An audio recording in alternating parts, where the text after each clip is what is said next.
बढ़ेंगे। पुनः आपका बहुत बहुत स्वागत, बहुत बहुत धन्यवाद। आदरणीय श्री कैलाश गहलोत जी से मेरा आग्रह है कि यहाँ उपस्थित मीडिया के साथियों को संबोधित करें।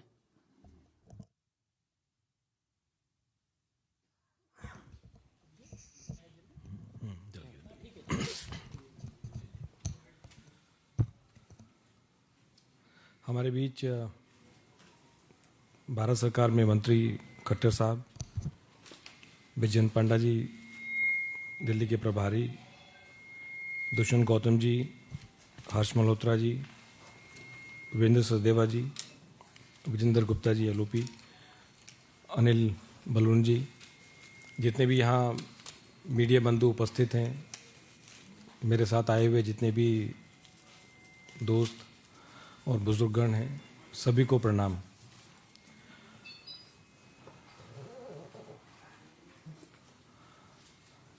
आम आदमी पार्टी छोड़कर बीजेपी की मेंबरशिप ग्रहण की खट्टर साहब की प्रेजेंस में, और मैं कह सकता हूं कि मेरे लिए ये कोई आसान कदम नहीं था।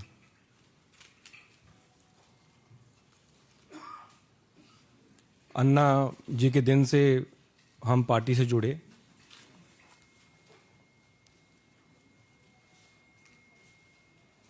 और लगातार दिल्ली वासियों के लिए काम करते आए, एज ए एमएलए भी और एज ए मिनिस्टर भी।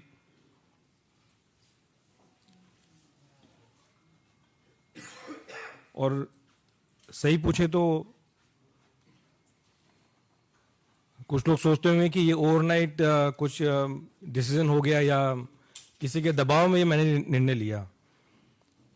हर एक व्यक्ति जो ये सोच रहा है कि किसी के दबाव में मैंने निर्णय लिया, मैं ये कहना चाहता हूं कि मैंने आज तक किसी के दबाव में आके कोई काम नहीं किया, कोई काम नहीं किया। और राजनीतिक जीवन में लगातार 2015 से पार्टी में रह के, एमएलए रह के और एज ए मिनिस्टर भी दबाव में आके मैंने कोई काम नहीं किया।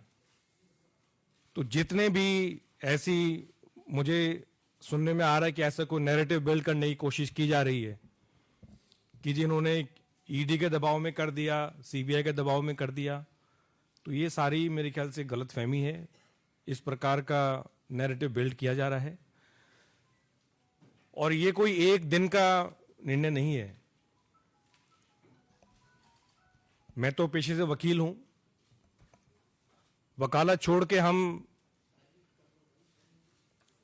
आम आदमी पार्टी से जुड़े अन्ना जी के टाइम से, और मेरे ख्याल से केवल मैं नहीं था, हजारों लाखों कार्यकर्ता लोगों ने अपनी नौकरी छोड़ी, अपना काम।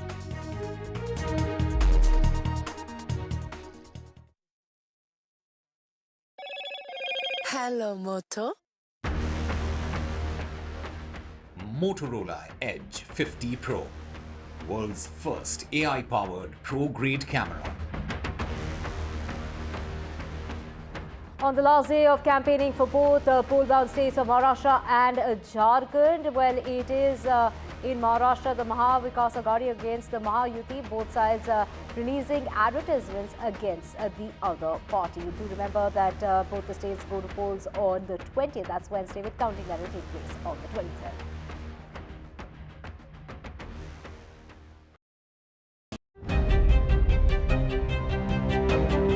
Hello and welcome to India Sense, where I speak with global opinion makers. The United States has made a strategic decision over the last 20 years to move closer to India.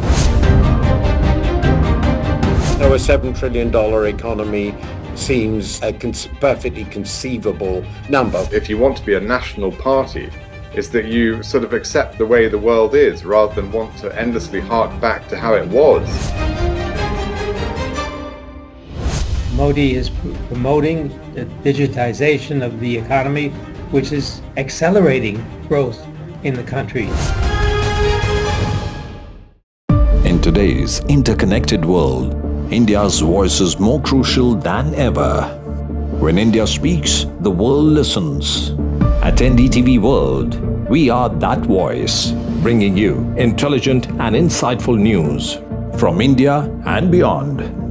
From geopolitics and diplomacy to economic shifts, migrations, tech disruptions, and the stories of our diaspora. We cover the news that shapes our global future. NDTV World, your new home for global news, is here. I want to thank the American people for the extraordinary honor of being elected your 47th president. Donald triumphs. What does Trump's win mean for America, for the world, for the wars, and for India-US relations? Non-stop coverage on NDTV. Top analysts and voices from the ground. Extensive coverage on NDTV. तालियों के साथ हम स्वागत करेंगे आदरणीय मोदी जी का। छत्रपति शिवाजी महाराज की। Corruption first, आमचा अजेंडा आहे नेशन फर्स्ट. घोषणा आणि जनतेचे पैसे लुटणं. कट कमिशन आणि करप्शनला आमच्याकडे थारा नाही. त्यांचा परिवारवाद आमचा महाराष्ट्रवाद. महाराष्ट्रामध्ये 1,75,000 जागा रिक्त पण का भरत नाही? राज्याची जनतेच्या घमाच्या पैशाची तिजोरी लुटण्यासाठी हे सरकार आहे. पूर्वीच्या सरकारच्या काळामध्ये निधी देताना त्यांना असं वाटायचं की त्यांच्याच खिशातले पैसे चालले. शेतकऱ्यांना मोफत वीज देण्याचं काम आपल्या सरकारने सुरू केलं.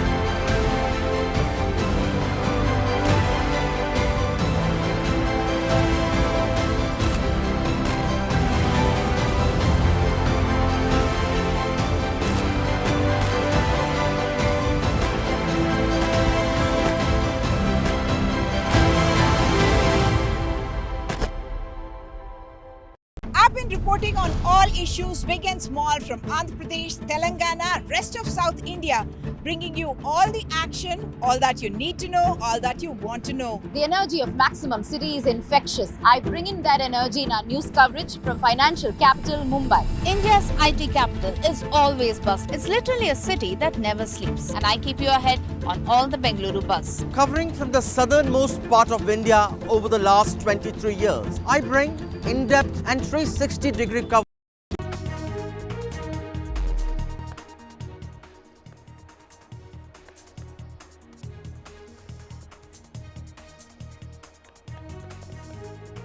The Supreme Court says it proposes to direct that stage 4 of GRAP will remain in place even if AQI goes below 300 level. In a strong rap to the Delhi government, the Supreme Court poses tough questions on pollution. Delhi Chief Minister Atishi hits out at the central government, accusing it of failing to act and practicing politics on pollution.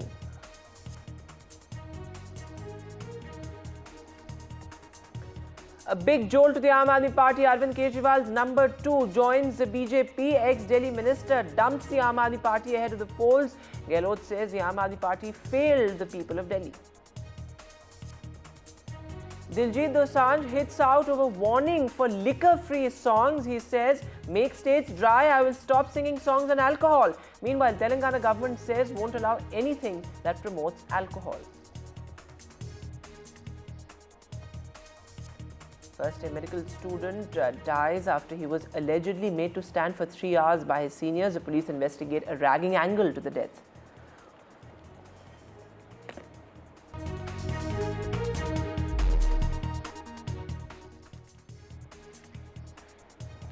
Hello and welcome to watching NDTV. I am Vedant Agarwal. Well, Delhi has woken up to perhaps one of the most gloomy mornings this season. This as AQI continues to be in the severe plus category. Emergency levels of pollution here in the national capital. Well, remember, the Supreme Court has also come down heavily on the Delhi government. which continues to shift the blame. The Supreme Court has said that GRAP 4, which is the highest level of the Graded Response Action Plan, will be in place even if the air quality index falls below the 300 mark. In fact, the Supreme Court has said that the Delhi government will not remove the measures under GRAP 3 without consulting or informing the Supreme Court. This is the first of its kind order. Never has the Supreme Court said that the GRAP and the anti-pollution measures will be implemented in consultation with the Supreme Court. Now remember, that's important given the fact that AQI continues to be in the severe plus category. What we are breathing is poison, essentially a cocktail of poisons with, of course, the PM 2.5 almost 150 times the safe limit set by the World Health Organization. Joining me on the show this evening is Professor S.N. Tripathi, Dean of Kotak School of Sustainability, IIT Kanpur. Before I bring in Professor Tripathi, do call us with your views, because this is really about you and I. This is about the people of Delhi. We deserve better. I mean, we continue to breathe toxic air year after year. What do you think is the solution right now and in the longer run as well? These numbers are flashing on your screen. Do call us, because this, of course, has been a movement for us at NDTV, something that we've been extremely passionate about for the past 10 years. In fact, I have a caller joining us from Sangli. Now, remember, this is not just a Delhi problem. It's a pan-India problem. In fact, particularly North Indian cities. So do call us from all across the country. Bharat Kumar is with us. Bharat Kumar, go ahead. Tell us what you have to say. I have to say that stubble burning in South Maharashtra and in this, you see, the best way is to हल चलाए, tractor से हल चलाए वो stable का, और उसको मिट्टी में मिला जाए और पानी छोड़ दे, पानी वो उससे क्या हो जाएगा, वो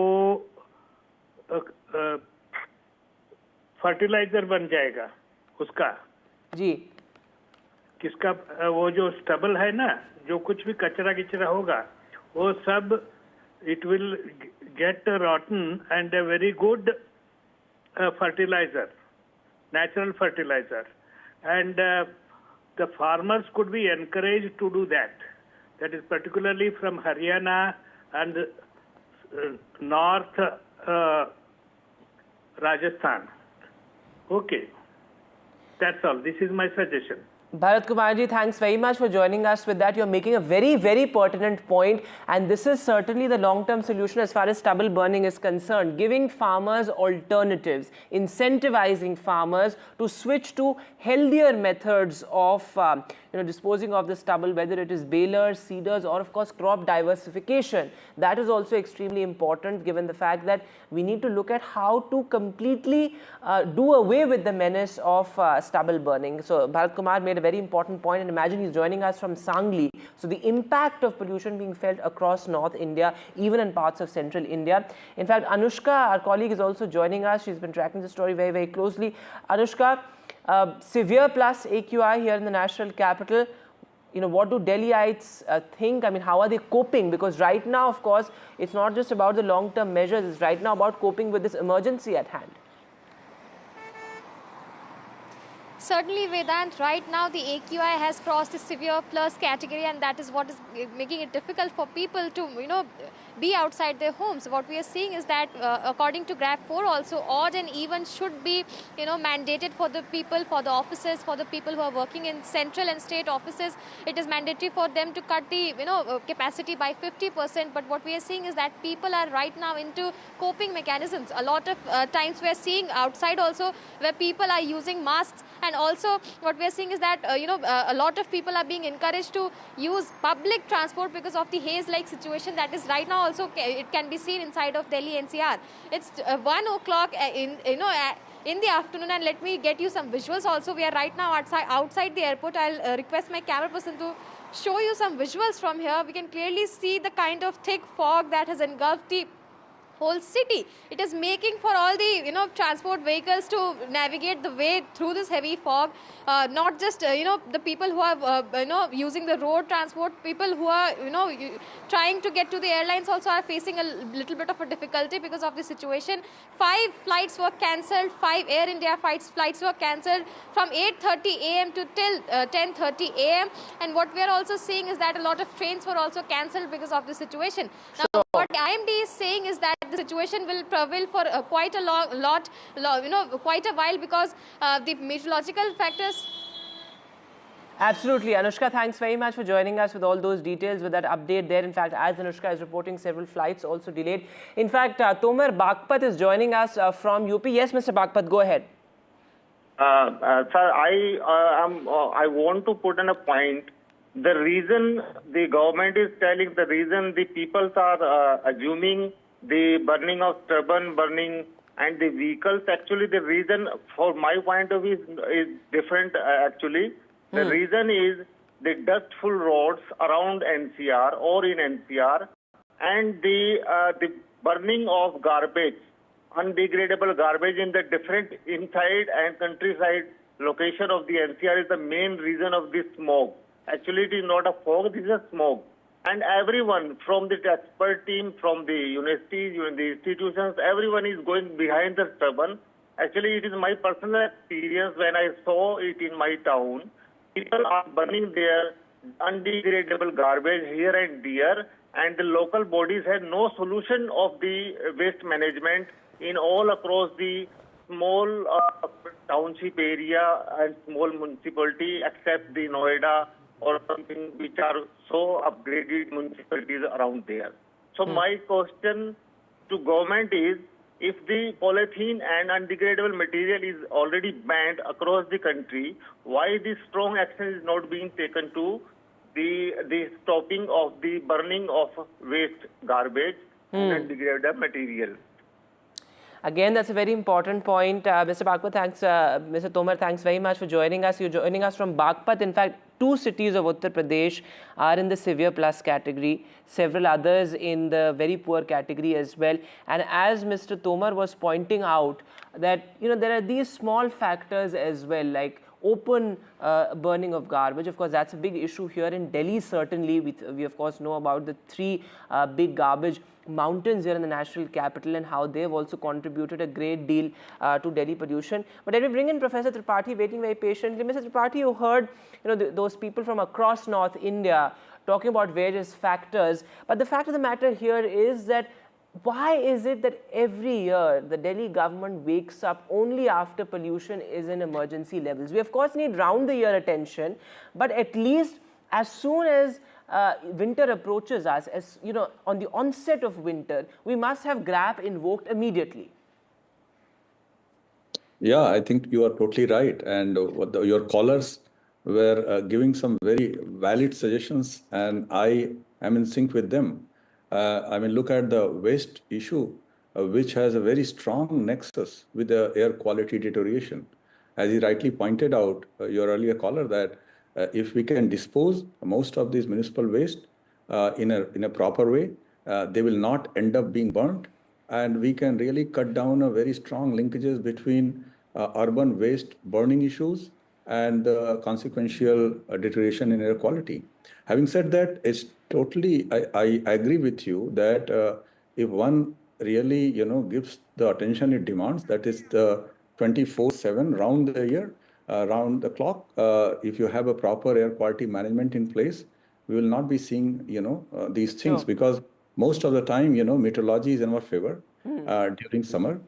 During monsoon you have strong rain of times, which cleanses it. So monitoring and of course effective implementation. I'm afraid I'll have to interrupt you there, Professor, because a caller is with us online. Sanjay Yadav from Delhi. Yes, Mr. Yadav, go ahead.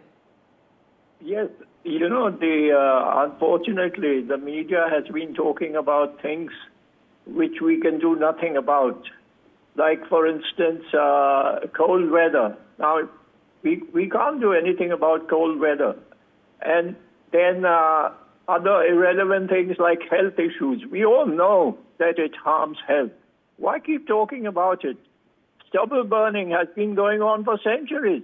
If you read 19th century literature, there's no reference to Delhi being a polluted city, even though stubble burning was going on there. So the problem is, concerns about pollution started from the mid-70s. And that's also when the population of the city became very large. We've got a huge concentration of people around Delhi. It's nearly, the size of Australia, although we're just a dot on the map. We have to discourage migration into the city from faraway places, and the city has to claim an identity. And it can't be overwhelmed by people coming from distant parts of the East. That is the real reason. It's pathologically large. This dusty and cold place can't sustain such a large population. That's the problem. You have to talk about issues that we can do something about. You can't do anything about cold weather and so on, That's my point. Very important point there, Sanjay. Thanks very much. That these are variables that we cannot control. Meteorological factors, they will be unfavorable most of the time in the winter season. So we cannot control that, which is why we need to enforce these measures well in advance. That's what experts have been pointing out, we at NDTV, time and time again, that this needs round-the-year attention and not just knee-jerk or emergency measures. In fact, we have a caller from Hyderabad as well. Yes, sir, go ahead. Yeah, this is Anjanelu speaking. I'm a mechanical engineer and I'm a consultant to many big industries. Okay, now the thing is that the statistics are not revealed to the public. What is the amount of stubble burning percentage, vehicular how much, construction how much, Yamuna River how much? The details are not given to us. Number two, no one is working on at the source of the problem. Just now one of my friends said stubble burning is going on for ages. This is nothing new, and I will resist it. I will not even stop stubble burning. The vehicular traffic has increased many hundreds of times. Why concentrate everything in Delhi? There is Faridabad, there is Noida, there is Rajasthan, there is Punjab, everything people come to Delhi and live there. The vehicles have increased like anything because the public transportation is a failure. Forget about the metro and all. As an immediate measure, if the vehicular traffic is high, then what you do is stop the four-wheelers and get about 15,000, 20,000 buses from nearby states, hire them and ask people only to use for next 3 months only the public transportation system. Stop all the cars, two-wheelers are allowed, no problem. And I'm surprised why when the Yamuna is flowing with 2 meters of foam and froth on that, who is not stopping it? Why nobody is stopping? Is absolutely people are being penalized through politics. If I were in force, I would have went and stopped, sealed up the factory which are violating vehemently. Nobody is doing anything. Construction activity, if you see, what is that construction activity? How many multi-stories are being built? How many individual houses are being built? What is the pollution from each of the place? Okay, that is one thing. The other thing is that the pollution is very high during the mornings. It means that in the nights, there is a thermal reversal happening in the evenings. All this fog happens in the evenings, and the dust will rise up, and again it starts reversing back into onto the ground. So these thermal reversal timings, people have to study it and say that these are the timings in which the four-wheelers are allowed, and these are the timings in the four-wheelers are not allowed. Increase public transportation to as much as you want. Reserve the buses, reserve taxi services, ambulances for the senior citizen and the pregnant woman, whatever you want to do. Public transportation has to stop the individual cars and these auto rickshaws, plus, wagera. If you want me to give my car for a public service, I'll give my car. Absolutely. Each DTC bus pollutes more than 10 cars. Each of the DTC buses. See, I've been living in Delhi for a long time. Absolutely. Okay. And the public transportation system has to increase many folds November, December, January and February. Afterwards, let the cars come on. If the people want to fly in the cars, let them do in the nights, not in the days. I think there are several very important points you are making. Thanks very much, sir, for being with us. And of course, what you said about identifying sources, that's extremely critical as well, because Professor Tripathi, if you look at the breakdown, you of course have the breakup of the contributors to pollution. You of course have vehicles high up there, also industries, construction and demolition activities. Now, of course, there's a near total ban. And stubble burning is in the higher side of the contributors to pollution only for a very brief period of time. So we must understand this, which is why we need to identify sources and target pollution at the source level. How do we do that? How do we incentivize the stakeholders to switch to healthier choices? That's also an important point. Whether it's making public transport more easily accessible, public transport cheaper around the year, so that there's a behavioral change, which is what we need at this point.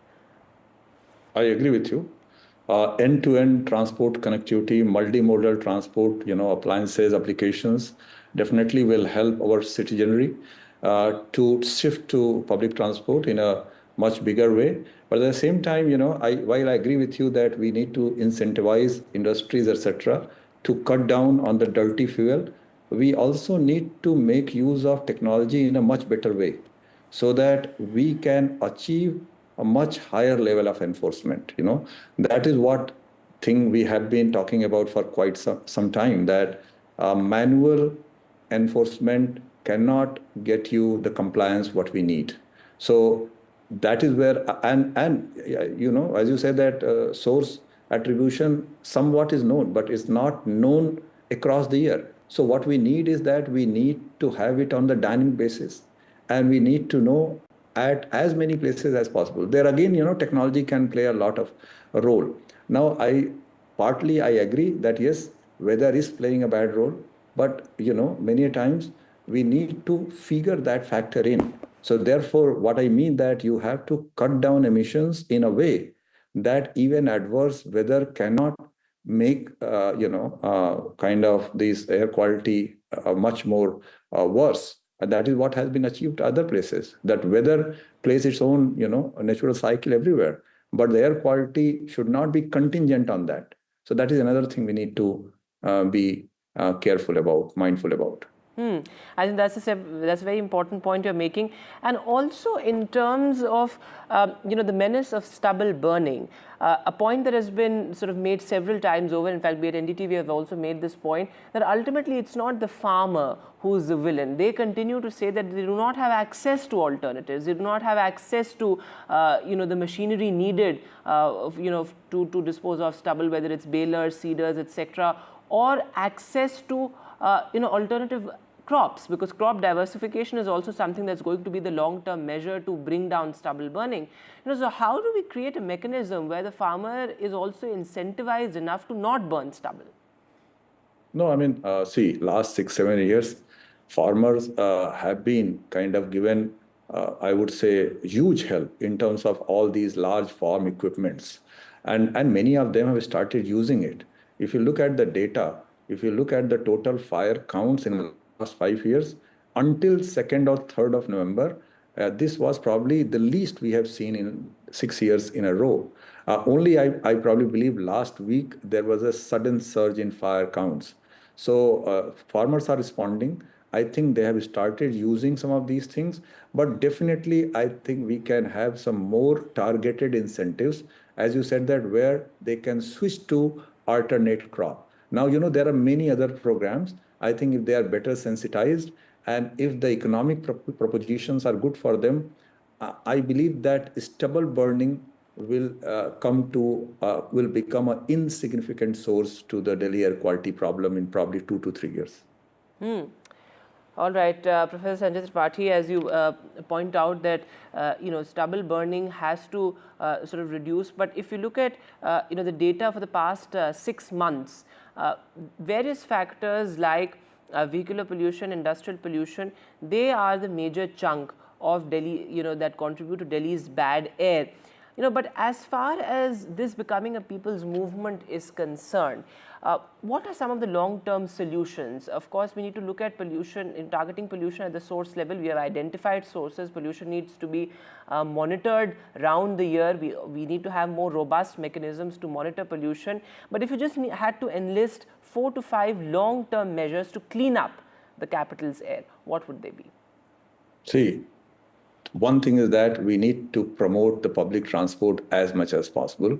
There are already use of AI is happening in that direction. I think there will be more such applications where people, once they know that in the most adverse weather conditions, they have ensured A to B connectivity through multimodal transport options, they will switch to it. Delhi, there are already a lot of people are using. I think we need to encourage that more. Second, I think industrial pollution is something which probably has not been given enough attention to. So again, there are so many industries. I think a tiny fraction of them are only being monitored. We have large number of small industries, and we have large number of even medium-sized industries which are not being monitored, and they are not emission standard compliant. I think these two things, if we can make, if we can ensure, and the third, which was discussed very well, that if we can suitably dispose all our municipal waste properly, and they don't end up burning, these three things can cut down 30% of the overall pollution what we are seeing in Delhi. That will be a huge reduction. Okay, and the fourth thing what I will also say is that we can then bring some other things. For example, we can bring best practices on the construction sites. Of course, again, some improvement has happened there, but I think a lot needs to be done there. Absolutely, a lot needs to be done on the grassroots. I think that's what's most important. But let me go across to my colleague Tanushka, who's joining us from South Delhi. Of course, South Delhi again continues to be one of the most polluted areas of the national capital. Yes, Tanushka, over to you. I can see you with some Delhiites. Go ahead. As we speak right now, Vedant, the AQI as of this moment is at 489, which is in the very severe category. We know that the condition has worsened, and the Supreme Court has also wrapped the Delhi government, asking them that why the GRAP 4 measures were implemented only after the AQI crossed the 300-400 category mark. I'm currently joined by some residents of this area. Thank you so much for speaking to NDTV. Ma'am, starting off with you, the Supreme Court in its hearing that happened earlier in the morning said that, Delhi government should have brought about these measures earlier in time. This is a pollution situation that happens every year. As a resident yourself, how do you, make of this situation? What can we make? We are helpless citizens here. I get a frantic call from my daughter last night. She was in tears. She said, Mom, what do I do with my children whose lungs are not developed yet and they have to face this situation? Year after year, same thing. I implore to our elected members, parliamentarians from center or state, please implead you to come with a solution. Stop the blame game. Just come with some solution. Right. So also, the GRAP 4 measures, that have just been invoked. Schools have been shut for students barring classes 10 and 12. But this sort of a emergency situation, this sort of a panic, is this really necessary, or should there be, measures that are taken throughout the year to curb such a situation to happen? My name is Chetan Sharma. I am the chairperson for Federation of GK2 Complex RWS. Last week, we also spoke on pollution. What is the real cause? We were very concerned when we heard that in Lahore, the AQI was 1700 points. Now in Delhi, it's 890 today in GK2, where we are standing just now. What does this mean? This means that anybody who's a non-smoker is smoking 40 cigarettes per day. This is the state of affair. You tell me that the students, when the order is coming, 11 o'clock at night, that the children would be taking the online classes. What is this all happening? That means that we do not know all our three measures of GRAP 1, 2 and 3 have failed. That means that we have to be very, very concerned. What is the state? It's 1 o'clock in the afternoon. I'm wearing goggles. This is not the time to wear the goggles only for this purpose, because it's really burning. So therefore, we are very concerned, and as a resident, this is the only colony in entire Delhi which is full of greenery. We call it, it's a complete 100% green cover. And here, this is the situation 890. So we are very concerned citizens, and we urge Supreme Court, Delhi government, all concerned agencies to come forward and to find out what is the reason. It's every year. So that means every year we don't learn any lesson. We have our eminent doctor, Dr. Udayan Gupta. So he'll also speak on medical grounds. Doctor, exactly, as a doctor yourself, what are the major health concerns or complaints as well that people are coming up with at this point, this season, every year?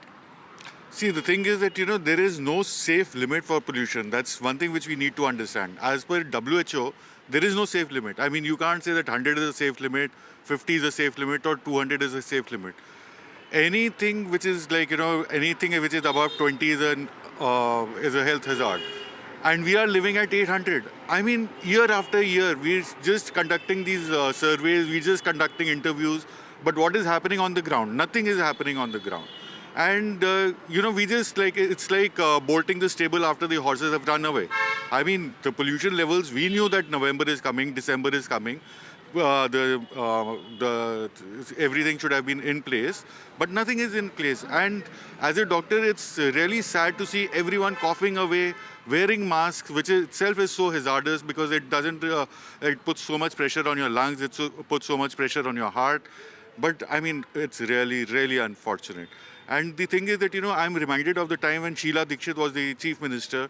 I think it was late 90s, early 2000 when she brought in the CNG. And overnight, I mean, she took some tough decisions which made us hurt. But, in the long run, Delhi did not see pollution for 10-15 years. But what are these two governments doing, whether it's the center or the state? They're just fighting with each other and we are helpless and, suffering. This is very, very unfortunate for all of us. Thank you so much. So here we are, hearing right from the residents of the area, which in its essentially also has a lot of green cover. That center and state should stop with their blame game, and this, fight to pollution should come to an end, and there should be a solid solution that should be drawn out with respect to pollution every single year. Back to studio. All right, Tanushka, thanks very much for getting us those voices there. Very strong and articulate voices, and as they say that we need some lasting solution, these emergency measures year after year cannot work. With that, we'll take a short break now, but lots more on the other side.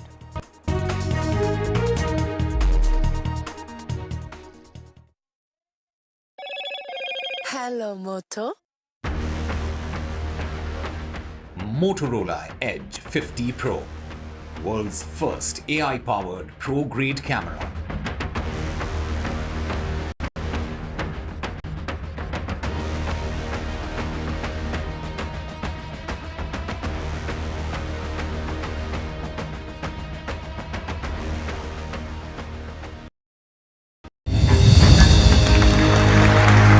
I now request the Honorable Prime Minister to launch NDTV World and address the summit.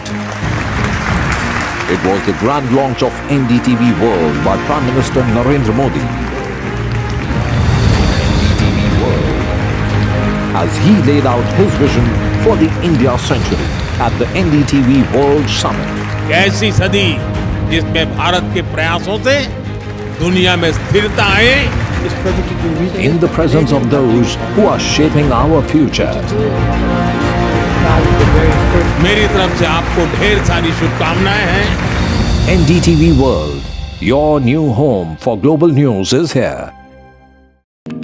NDTV proudly presents NDTV World Summit 2024, the India Century. I now request the Honorable Prime Minister to launch NDTV World and address the summit. Prime Minister Narendra Modi's inaugural session at the NDTV Summit outlined his vision for the India century, driven by aspirational India. हमारा प्रयास होगा भारत की century सिर्फ भारत की नहीं बल्कि पूरी मानवता की जीत की सेंचुरी बने. The summit brought together prominent global leaders, highlighting India's pivotal role on the world stage. Not just Indians trusting India's leadership, but the global South especially trusting India's leadership. Permanent seat on the UN Security Council is something that should be India's right. Canada is concerned, I think there are some very specific issues. I think a lot of people know that. AI is going to be one of the most important, drivers. It's a very exciting time for India, Indian cinema as well at a global level.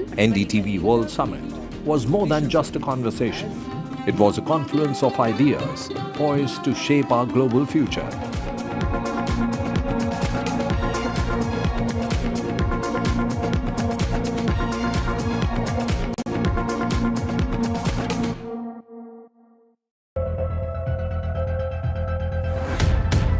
we reached an agreement on patrolling. We have gone back to where the situation was in 2020, and we can say with that the disengagement process with China, you can say, has been completed. The understanding, to my knowledge, is that we will be able to do the patrolling which we were doing in 2020. Stay informed and entertained with the new and updated NDTV News app. You can watch all our channels live, listen to podcasts, read breaking and exclusive news from around the world and more. Download the NDTV app today and get access to the best journalism and storytelling on your smartphone or tablet. The NDTV app. News that matters to you. NDTV proudly upholds its legacy of trust and credibility. According to the prestigious Reuters Institute's Digital News Report 2024, NDTV is the topmost news platform in the country. Number 1 in both online and offline reach in India. Beating all its competition, NDTV stands for trust. It's a web of frauds, calls, luring emails, threatening messages. Cyber frauds have cast their net wide and everyone is at risk.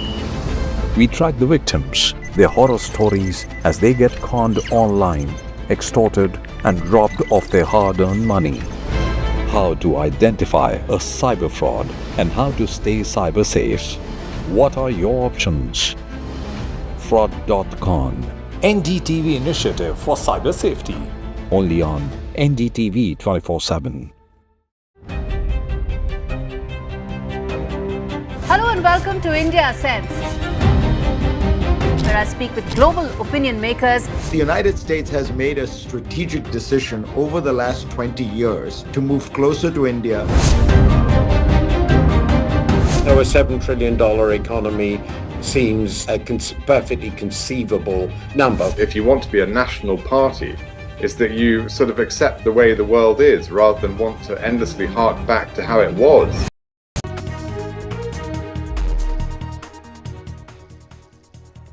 Welcome back. Diljit Dosanjh has hit out very strongly over the warnings sent to him by the Telangana government over quote-unquote liquor-free songs. Well, Diljit Dosanjh says, make states dry and I will stop singing songs on alcohol. He says, why not first focus on law enforcement, on prohibition, and then blame artists for promoting drug culture and alcoholism. The Telangana government, of course, says that, well, it is our duty, we are duty-bound to issue such advisories, and we will not promote anything that in any way promotes alcohol or drug culture.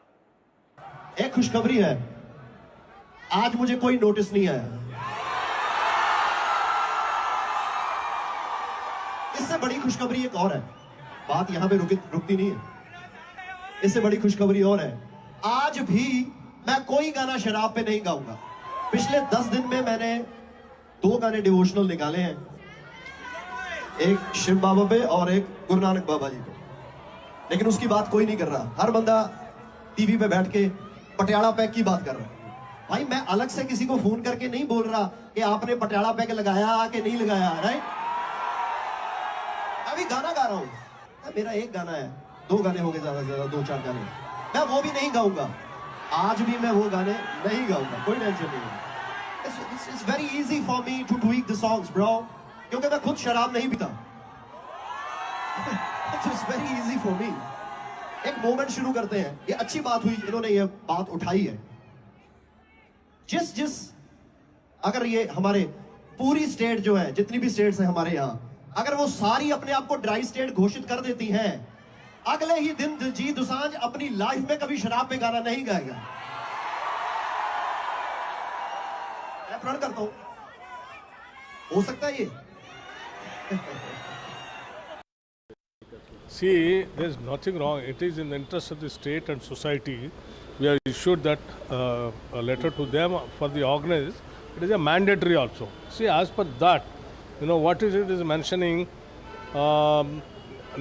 you are requested for not using children on stage during live show in Cyberabad or in Rajkonda area on 15/11/2024 not to allow singer Diljit Dosanjh to sing alcohol, drugs, violence promoting songs during live show on stage. It is in the interest of the society.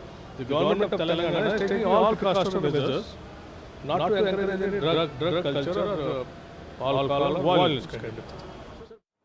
And moving now to the situation in Manipur, well, violence continues to escalate in a sense, given the fact that we saw massive protests in Imphal. Violence has certainly returned to Manipur. Top security officers, including the CRPF DG, were rushed to the state as well. The army has been deployed. Remember, there has been a deployment of security forces in the past 2 years that has only increased. And Home Minister Amit Shah is currently chairing a high-level meeting at his residence as well. Remember, yesterday he cancelled his campaigns to take stock of the security situation as far as Manipur is concerned. This as pressure is also mounting on Chief Minister Biren Singh. A key NDA ally, the NPP, of course, has now withdrawn support. In fact, the Congress MLAs say that they are willing to resign for a fresh mandate. Let me go across to my colleague Aishwarya Jain. Aishwarya, so a crucial meeting underway as we speak.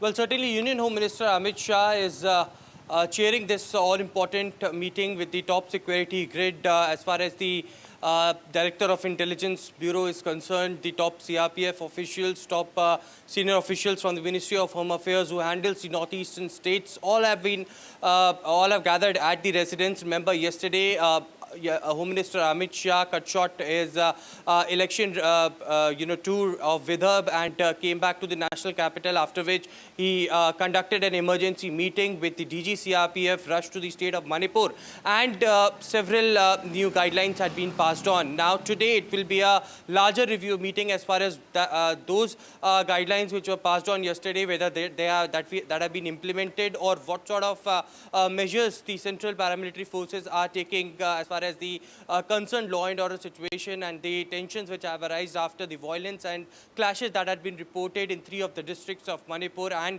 bodies were recovered from the river in Imphal region as well. Remember, there had been also attack on the Chief Minister's residence and several BJP MLAs were also came under the attack, and therefore the reason perhaps there had been curfew that had been reimposed, internet has been suspended in that region as well.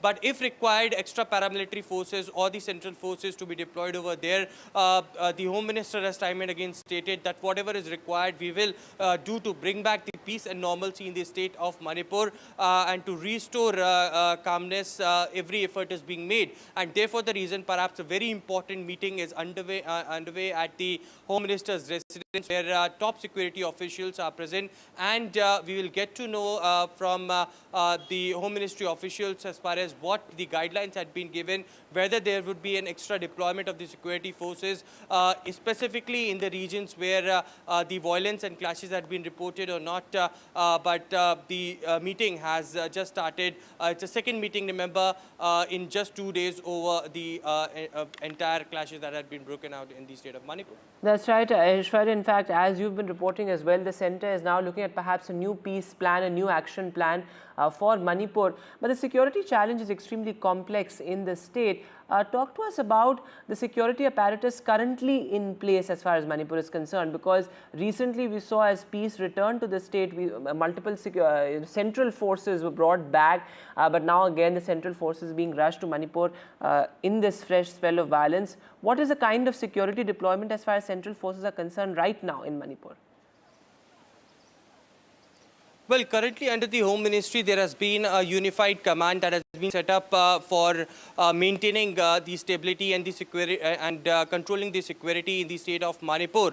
But on the other side, it is, of course, the central forces which had been also deployed, the CRPF, which have been deployed in extra numbers as far as those specific districts, the Jiribam district, the Imphal district, and also, the adjoining areas where the clashes had broke out, and Metis have been protesting, and therefore the reason perhaps the DG CRPF had yesterday held several rounds of meetings. A coordinated effort is being made by the Ministry of Home Affairs, the Central Paramilitary Forces, and also the State Police over there, so that a new strategy can be formed. And if the imposition of curfews needed in extra districts as well, that will be also taken care. But remember, Intelligence Bureau over here plays a very crucial role, because of the reason in the last month itself, it was for the very first time, with the help of the IB officials, Cookies, Zoo, Metis and the Naga community leaders were called into the national capital. They were forced to sit face to face, and first physical meeting happened. And this time as well, during today's meeting, the sources have revealed to us that an outreach program will again start between these communities, so that the leaders can come together and can hold a peaceful discussion. Dialogue is only the way that can prevail peace and harmony in the state of Manipur, and therefore the reason perhaps today there would be a video conferencing with the leaders, outreach program. The CRPF DG will be joining from Manipur state as well, and a coordinated effort, a new strategical planning would be made under the chairmanship of Home Minister Amit Shah, who is leading this meeting. All right, Aishwarya, thanks very much for joining us for the latest there. As Aishwarya is reporting, dialogue is the only way forward as far as Manipur is concerned.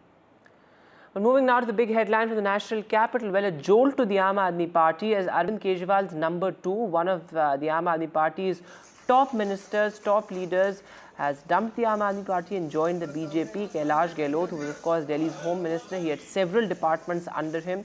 He has now joined the BJP in the presence of Union Minister Manohar Lal Khattar. So again, a strong message being sent out, given the fact that Kailash Gahlot was a strong Jat face of the Aam Aadmi Party as well. Remember, the Jats are an important constituency as far as Delhi is concerned. So right ahead of the Delhi polls, perhaps the biggest setback to the Aam Aadmi Party. Remember, Kailash Gahlot is also known as the party's backroom strategist, and he is now with the BJP. Take a look. Bharatiya Janata party के इस बड़े परिवार में शामिल होने वाले अपने दिल्ली के पूर्व मंत्री, आज मैं पूर्व मंत्री कहूँगा, इस अवसर पर एक बहुत ही दिल्ली की राजनीति में कह सकता हूँ टर्निंग पॉइंट ये आज माना जाएगा कि दिल्ली में एक वरिष्ठ सरकार के मंत्री भारतीय जनता पार्टी में शामिल हुए हैं। आपने जो ये निर्णय लिया है, निश्चित रूप से देश के प्रधानमंत्री नरेंद्र मोदी जी की नीतियां, उनके काम करने का तरीका, भारतीय जनता पार्टी की विचारधारा, उसको देख करके ही निर्णय लिया होगा। कुछ लोग सोचते होंगे कि ये ओवरनाइट कुछ डिसीजन हो गया या किसी के दबाव में ये मैंने निर्णय लिया। हर एक व्यक्ति जो ये सोच रहा है कि किसी के दबाव में मैंने निर्णय लिया, मैं ये कहना चाहता हूं कि मैंने आज तक किसी के दबाव में आके कोई काम नहीं किया, कोई काम नहीं किया। तो जितने भी ऐसी मुझे सुनने में आ रहा है कि ऐसा कोई नैरेटिव बिल्ड करने की कोशिश की जा रही है कि जिन्होंने ईडी के दबाव में कर दिया, सीबीआई के दबाव में कर दिया, तो ये सारी मेरे ख्याल से गलतफहमी है। इस प्रकार का नैरेटिव बिल्ड किया जा रहा है। Kailash Gahlot saying that there was no pressure at all from the central agencies, because that was the charge of the Aam Aadmi Party. But let me go across to my colleague Ishika Verma.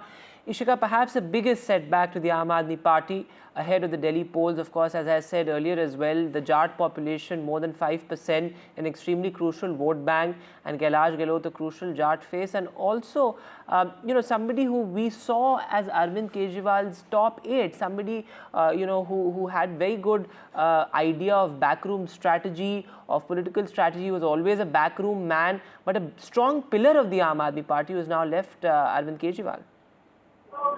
Well, yes, Vedant, as you rightly mentioned, it is in fact a major setback for the Aam Aadmi Party. That too just ahead of Delhi polls, and in fact, we have seen, as you rightly mentioned, that's how Kailash Gahlot was looking at the position that he has in Aam Aadmi Party, how, in fact, he was one of the trusted of Arvind Kejriwal, and perhaps that is why yesterday when in the press conference, question was asked on, Kailash Gahlot quitting.